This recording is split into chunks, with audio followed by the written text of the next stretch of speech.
kepada Bapak Presiden Jokowi, tolong Pak, hentikan hal-hal ini demi cinta Bapak untuk anak cucu Bapak. Kalau memang kami tidak diperhatikan, anak cucu Bapak tolong diperhatikan.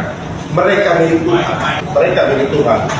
Jadi tolong untuk dihentikan, karena kami sangat sayang dan cinta dengan bangsa ini. Bangsa ini akan bangkit kembali, tapi tidak dengan mengikuti agenda global. Oleh sebab itu, mari Pak, kita selesaikan hutang dulu. Ini gara-gara kita berhutang, sehingga mereka berhak mengatur kita, sehingga berpolitika nasional itu adalah bagian daripada geopolitik global. Seandainya kita tidak berhutang, maka sebenarnya kita tidak ada hak orang untuk mengatur rumah tangga kita. Biarlah kita yang atur sendiri. Anak-anak bangsa udah tahu kok.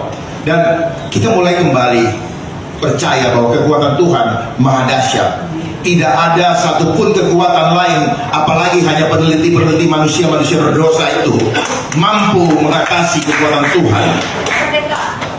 Mampu mengatasi kekuatan Tuhan. Tidak mampu manusia. Dan manusia itu justru manusia berdosa yang diisi oleh iblis.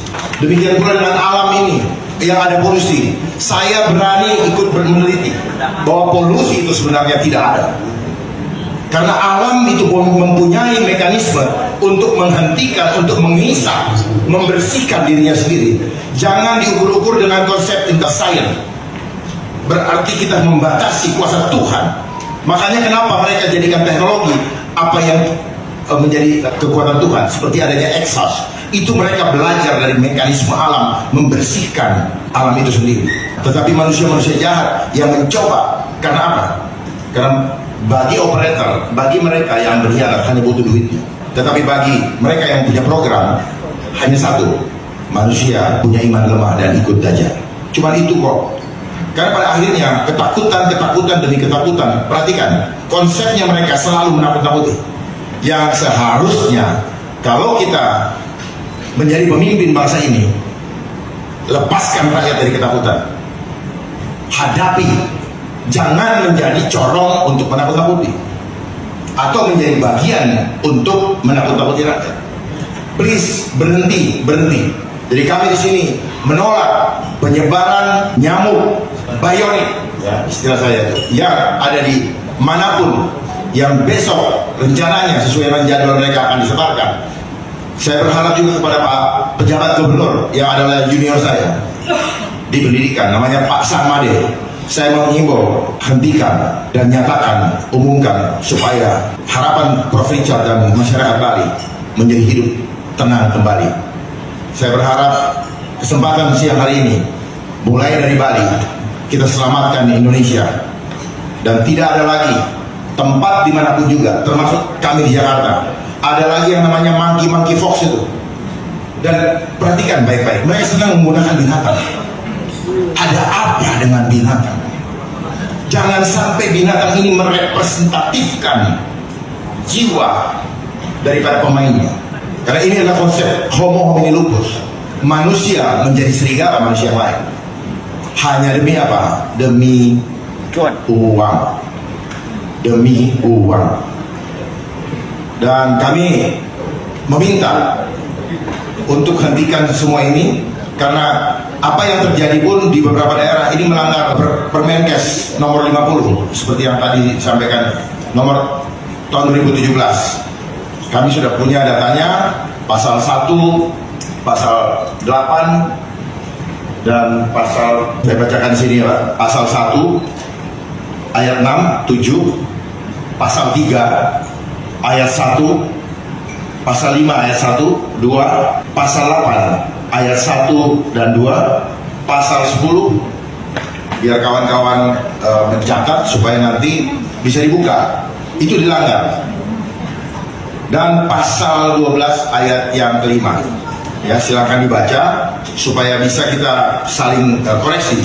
Jangan sampai semua ini berjalan tanpa melibatkan masyarakat. Dan memang tanpa melibatkan masyarakat, karena kalau masyarakat tahu pastinya nolak. Ya. Jadi keluhan juga dari Ibu Serikat Buruh tadi, bahwa selama masa 3 tahun yang lalu menjadi trauma. Sebenarnya trauma itu juga tidak perlu ada. Seandainya kita punya hati yang bersih dan jujur. Ya. Semua itu by design, Bu. Ya. Saya juga bisa buktikan. Jadi saya paham sekali sebelum rekan-rekan tahu agenda-agenda ini terjadi. Saya paham dari 2019. Saya sudah sampaikan clue-cluenya.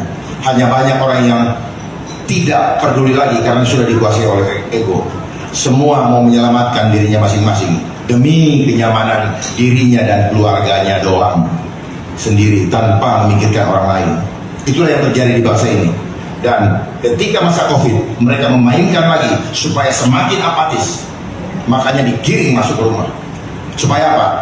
Alasan supaya kumpul dengan keluarga lebih bagus, tetapi hubungan dengan manusia lain, keluarga lain menjadi terputus. Itu caranya mempeteling kekuatan kita. Bersatu kita teguh, bercerai kita runtuh. Ketika kita dicerai-beraikan, maka keruntuhan adalah sesuatu yang pasti. Wabillahi taufiq wal hidayah. Assalamualaikum warahmatullahi wabarakatuh. Waalaikumsalam warahmatullahi wabarakatuh. Terima kasih Bapak Komjen Pol Dr. Andes Dharma Pengkudesan. Satu lagi. Satu lagi. Apa yang disampaikan Pak Richard tadi mengenai WHO Pandemi Treaty yang akan berakhir masa sosialisasinya tanggal 1 Desember. Artinya kalau sampai tanggal 1 Desember tidak ada yang memprotes, maka secara otomatis bangsa kita kedaulatan kesehatannya berada di tangan World Health Organization. Sehingga hari ini juga kami semua di sini, termasuk kawan-kawan yang di Bali, Prof. Richard, menolak dengan tegas WHO Pandemi Treaty dan meminta kepada pemerintah untuk mencabut kembali Undang-Undang Kesehatan Omnibus Law dan juga Undang-Undang Cipta Kerja Omnibus Law, yang semuanya itu adalah agendanya total kontrol. Terima kasih sekali lagi. Wabillahi taufiq wal hidayah. Assalamualaikum warahmatullahi wabarakatuh. Waalaikumsalam.